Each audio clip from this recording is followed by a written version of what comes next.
as you grown up or as you getting older, no, try to understand din yung mga binibigay na effort ng mga tao sa iyo, ng mga ninong-ninang mo na pahalagahan. Yes, I know na medyo hindi ka sanay, but learn to accept it. Yeah, okay? Tanggapin mo yan because be practical. Kung sakaling mga magulang mo lang yung aasahan mo, 'di ba? Hindi mo makakamit yung meron ka ngayon.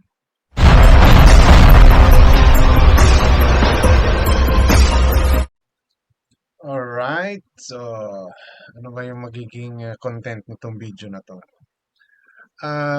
Maybe it's too early para masabi ko yung mga gusto kong sabihin about sa topic na isi-share ko sa inyo, no?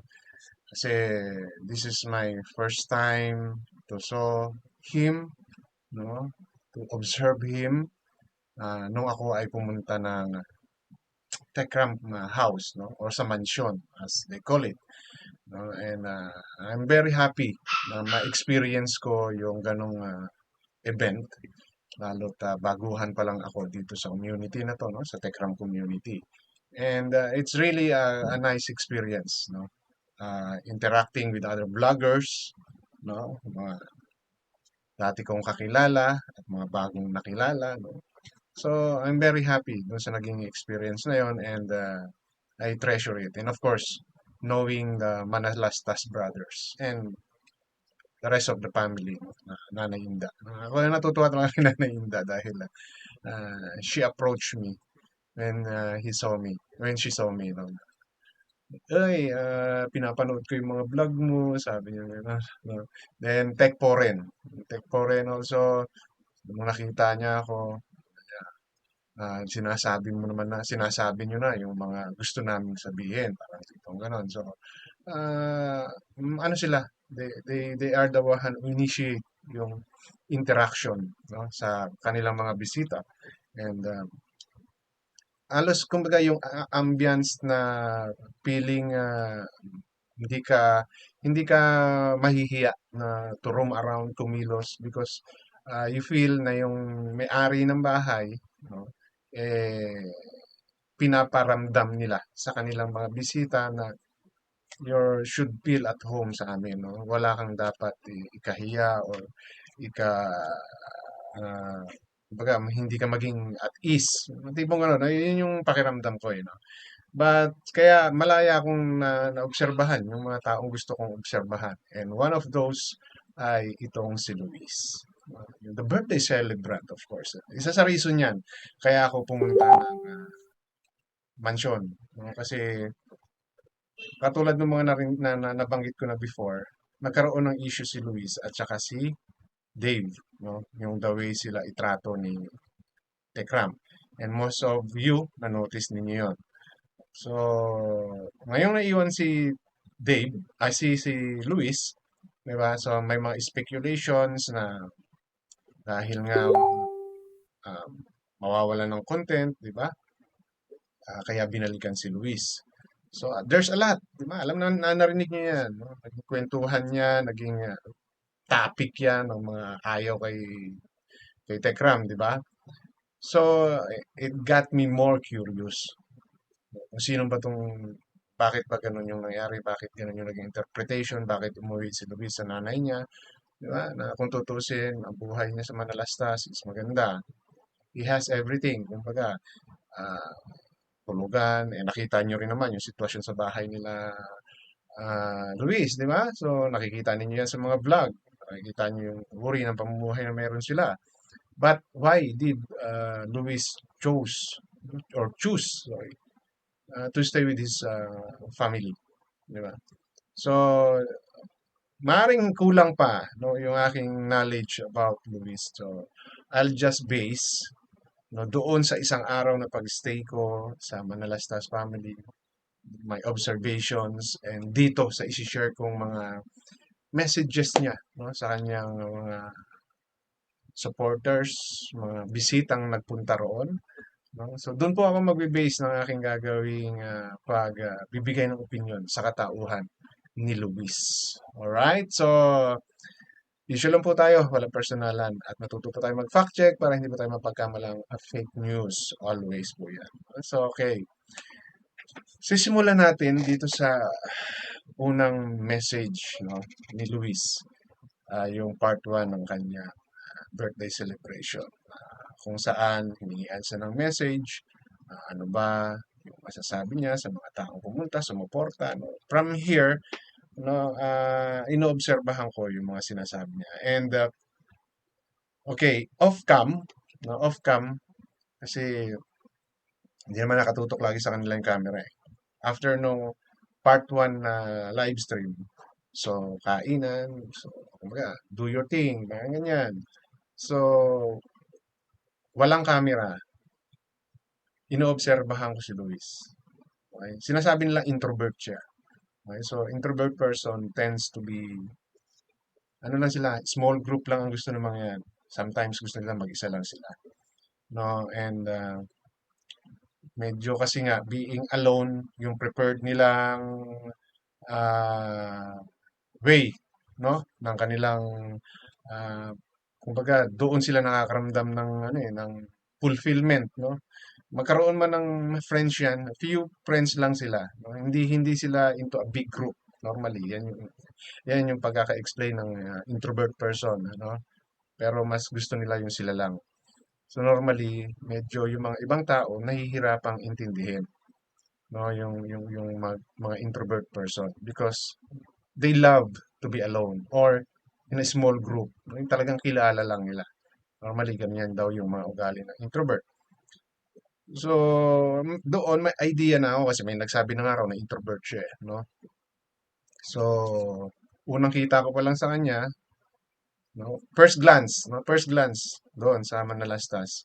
Ah, mahiyain, talagang timid. No? Hindi siya yung tipong galaw-gaw, okay? Kasi may camera may camera, no? Nung wala ng camera na nagkakainan na lahat, kasama niya yung tropa niya sa church niya, no? Small group of friends niya yun, iba yung aura niya, no? Iba, masaya, magulo, makulit, no? Ah, playing, kasi may basketball court na may half court doon sa kanila, naglalaro, no?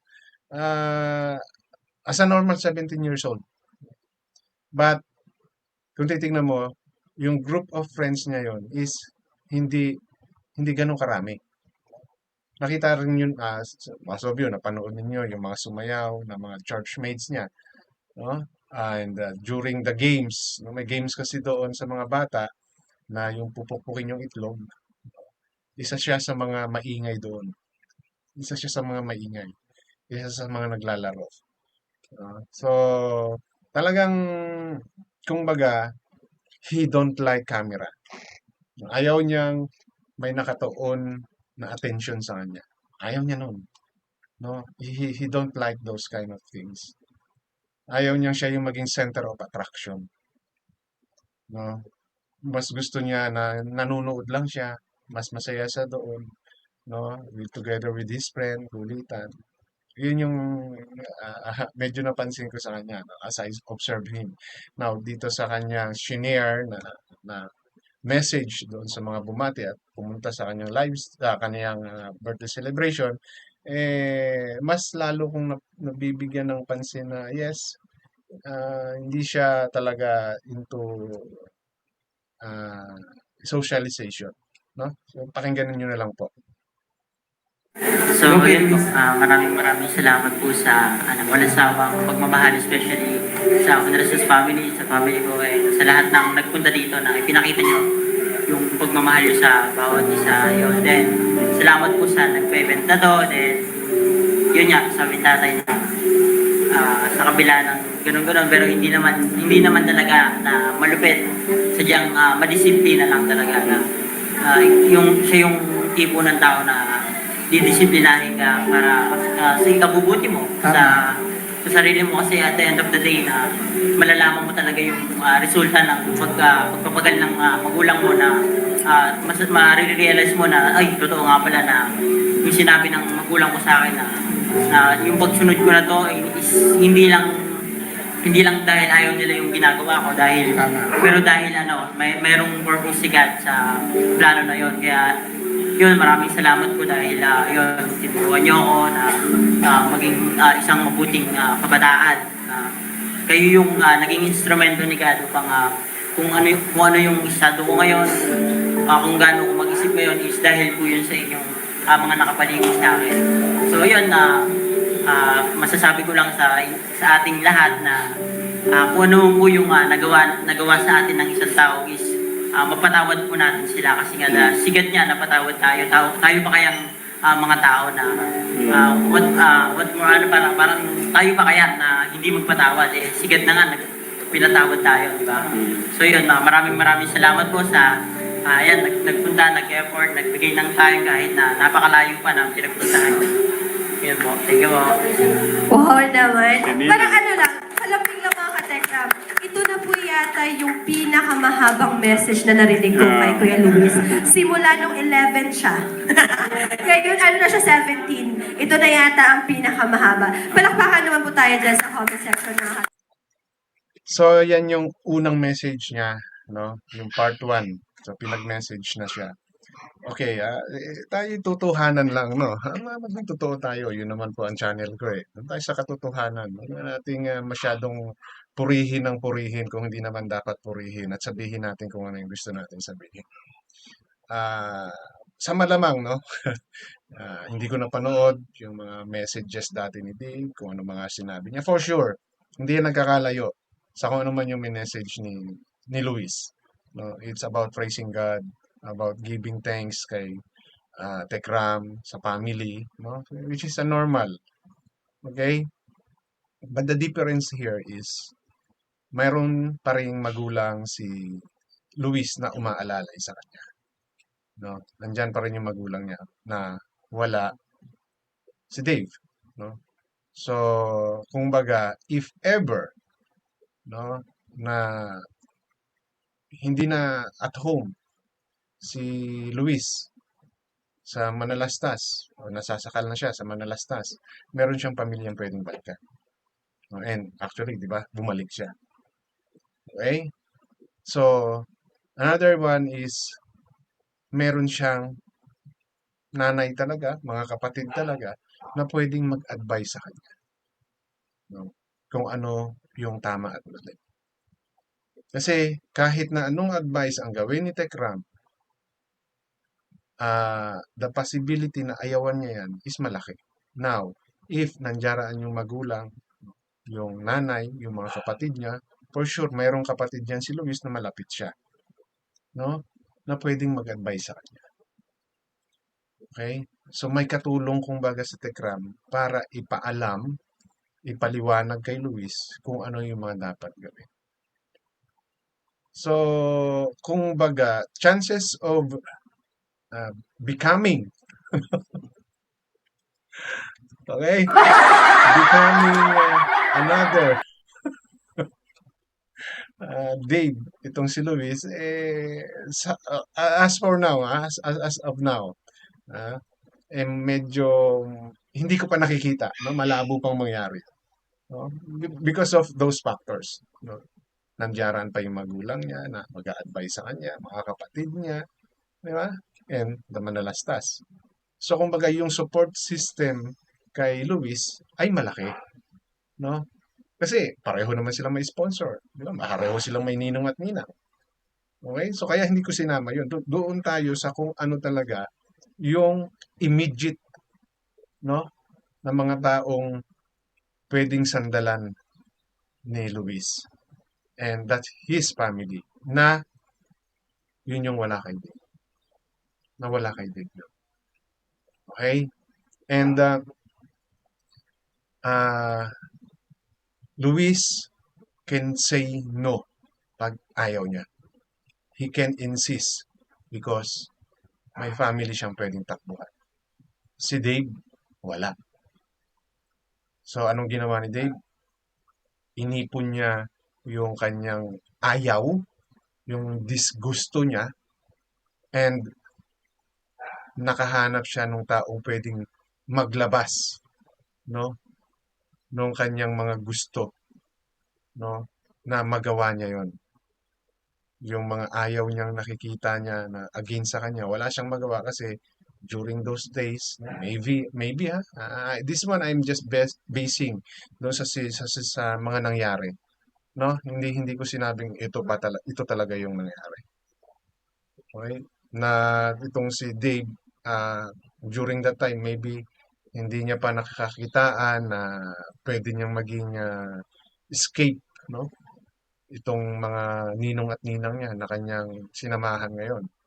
So, kumbaga, meron siyang mga ayaw, pero hindi niya magawang umalis dahil hindi niya alam kung saan sa pupunta. Pupunta siya sa nanay niya, anong kinabukasan meron siya. Di ba? Unlike Luis, di ba? Nung matigas na ang ulo niya, dahil ayaw niya nga, sumunod kay Tekram, bumalik siya sa nanay niya. So, meron siya natakbuhang magulang. Okay? So, kumbaga, the possibility na magawa nila or mabigay nila yung gusto nilang magandang buhay kasi kahit sino namang magulang yun ang iniisip, no? Eh, malaki yung possibility na mangyari kay Luis, no? Sa ngayon na nakikita ko, ha, and the way magsalita si Luis, no? He really grateful sa mga taong tumulong sa kanya. And dito sa second video na isi-share ko sa inyo, which is the part 2 ng kanyang live stream kasi nag-message din sila, dito po, no? Ah, based din dito sa kanyang mga sinabi, no? Katulad kasi na sinasabi ko sa inyo, hindi ko pa ganun kakilala si Luis. I'm just basing doon sa messages niya na mga sinabi niya and people around him. No? So dito po sa second message niya, doon sa part 2, ito po, medyo okay po itong mga sinabi niya rito. Sa lahat ng mga tao, again, Kuya Luis, huwag kang magsawa magpasalamat. Kahit paulit-ulit, no? No? Go, Kuya Luis. Yan, so papasalamat po ako sa lahat ng umattend po, especially sa mga vlogger po, and sa buong Manalastas family, sa family ko po, and sa ibang family po, kila Kuya Dandan, kila Kuya Jason, Yes. at sa iba pa po, yun, nagpapasalamat po ako sa pagdalo po sa event po na to. And thank you din po kay Ninang Precious sa pa-event po na to. Siyempre, kung wala yung event na ito, hindi tayo magkakasama-sama. Tama, tama. So yun, thank you po sa mga binigay niyo po na pagpapala sa na pera, sapatos, at yung iba po pong material. Pero yun, appreciate ko po yan ng sobra. Pero sa buong event po na to, hindi po ako nag-focus doon. Nag-focus po ako sa mga pumunta, di ba? Oh. Kasi yung time po nila na ginugol sa oras na to, kasi nga sabi nga po ni Tito Jun na yung time is hindi na nababawi. Yung binigay niyo po na time is napaka-importante. Pwede niyo pong ibigay yung time na yon sa family niyo, mag-banding kayo ng mga relatives niyo, pero nakuha niyo pong bumiyahe, gumugol po yun ng ilang oras para makapunta po dito. Exactly. Nakapag-stay po kayo dito. Yun, sobrang salamat po kami doon na buong Manalastas family po. Woo! Thank you po. So ito yung part, no, na binigyan na siya ng mga gift, no, yung pera na umabot ng 300,000 plus. Na napansin ko na rin 'yon, no. Yung yung first bag kasi hinihila lang, no. Okay lang siya. Yung pangalawa na sinasabit na sa kanya yung pera, doon ko na nakita na medyo ang hindi na siya komportable, no. Hindi na siya komportable. Dahil nga nakasabit sa kanya yung mga pera. Yan. Focus yung, siyempre, naka-live yan eh.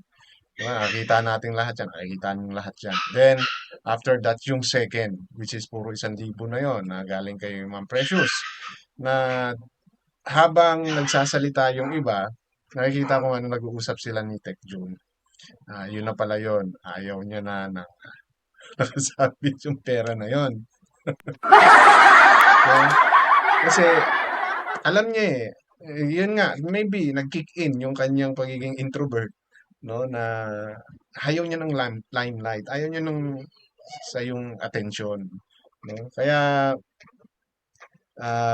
nasabi niya yun kay Tech June na ayaw niya na yun, tanggalin na yun, no? But actually, para sa ano siya, no, thankful siya. Narinig naman natin, di ba? Narinig naman natin, thankful siya and he's not after yung material things, no? But actually, it's the attraction, no, na nakukuha. Siyempre, alam natin, pera yun. No, doon sa mananay, hindi.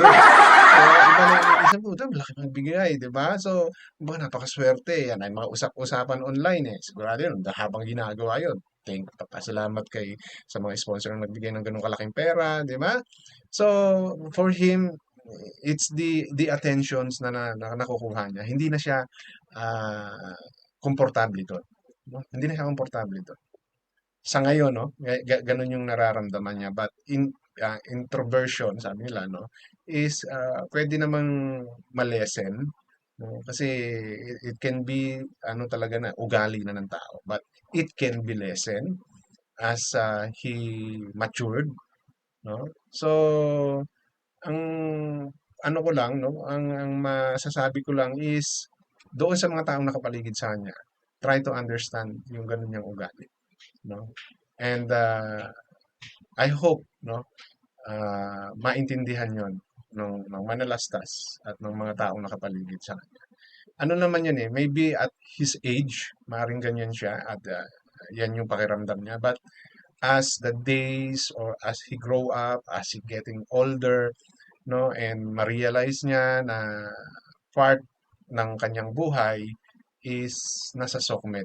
No, kasi sa ngayon, kasi nga, ano eh, hindi siya sanay sa limelight eh. No, yes, mas maliit pa lang siya or 11 years old pa lang siya eh. Nasa ganyang parehong-pareho sila ni Dave, di ba?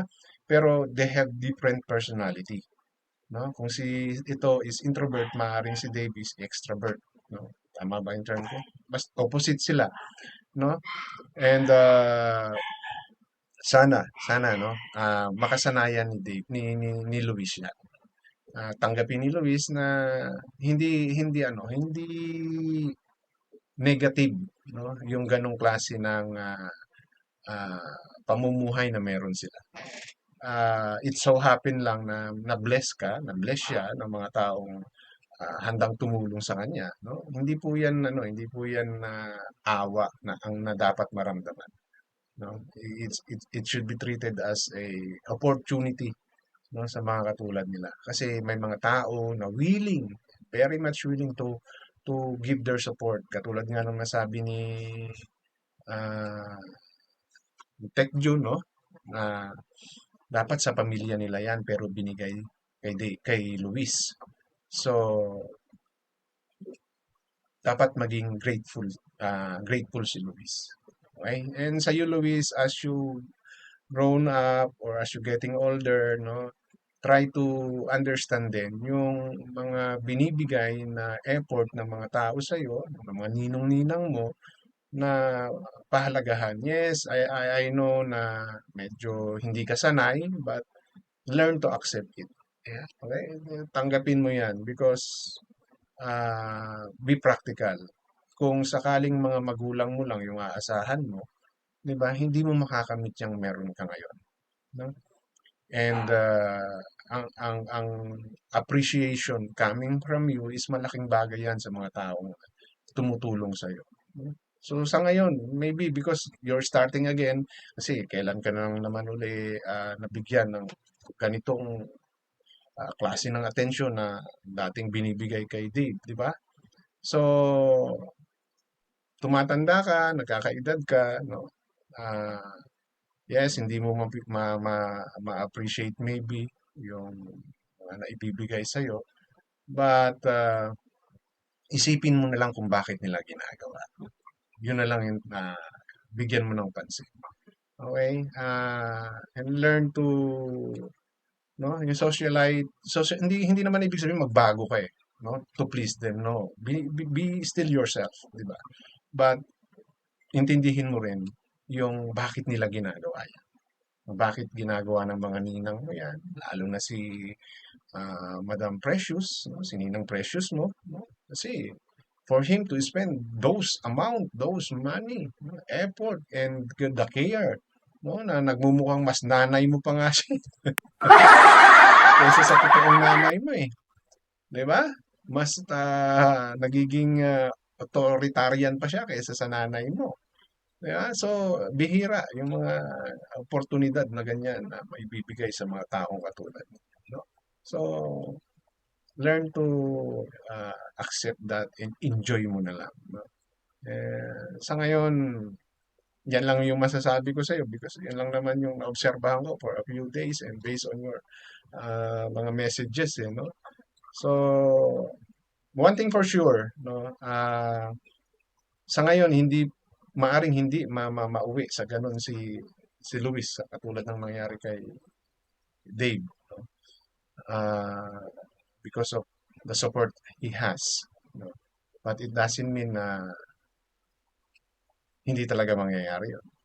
So, tingnan natin, obserbahan natin. And dapat ang manalastas is must learn. No? Because along the way, maaaring meron silang nagawa na hindi nila inisip na yun pala ay mali na. No? Kasi ang gusto lang naman talaga nila is maayos, maging maayos yung kinabukasan nila. But of course, along the way, hindi natin napapansin yan bilang mga magulang because we are overprotective. Di ba? Like Tikram. Di ba?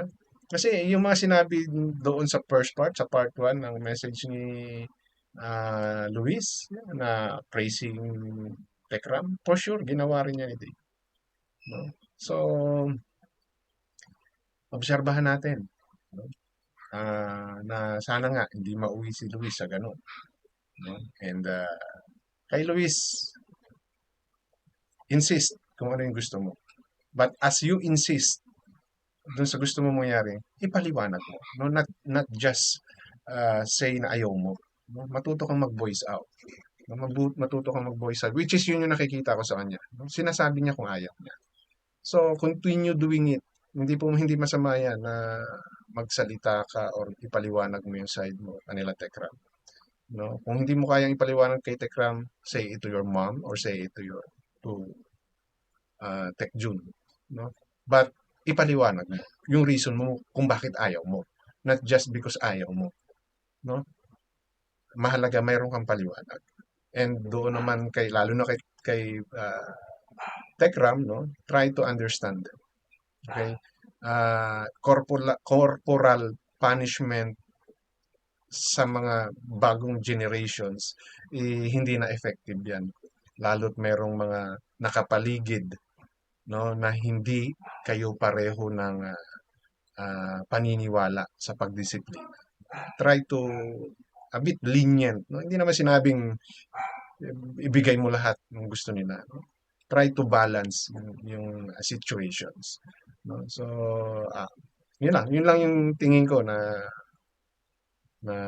naobserbahan ko. No? So, yung pag-i-insist ni Luis, para sa akin is good. It's a good sign. No? Para mas maintindihan nila yun. Alright, so yun lang po yung gusto kong i-share sa content ko na to and issue lang po tayo. Walang personalan. Hanggang dito na lamang. Maraming salamat.